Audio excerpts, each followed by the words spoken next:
بسم اللہ الرحمن الرحیم۔ السلام علیکم ورحمۃ اللہ وبرکاتہ۔ حضرت ابو ہریرہ رضی اللہ تعالیٰ عنہ بیان کرتے ہیں، رسول اللہ صلی اللہ علیہ وسلم نے فرمایا، جب مسلمان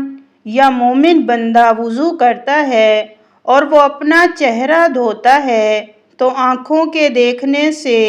ہونے والی تمام خطائیں پانی کے ساتھ یا پانی کے آخری قطرے کے ساتھ اس کے چہرے سے نکل جاتی ہیں۔ پس جب وہ اپنے ہاتھ دھوتا ہے تو اس کے ہاتھوں سے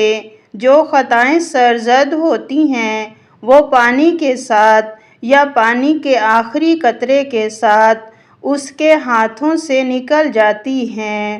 پس جب وہ اپنے پاؤں دھوتا ہے تو اس کے پاؤں سے جو خطائیں سرزد ہوتی ہیں پانی کے ساتھ یا پانی کے آخری قطرے کے ساتھ اس کے پاؤں سے نکل جاتی ہیں، حتیٰ کہ وہ گناہوں سے صاف ہو جاتا ہے۔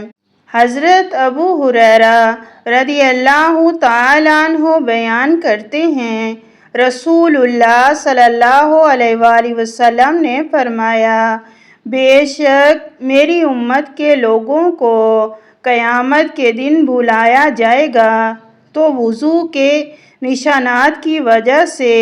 ان کے ہاتھ پاؤں اور پیشانی چمکتی ہوگی، پس تم میں سے جو شخص اپنی چمک کو بڑھانا چاہے تو وہ بڑھا لے۔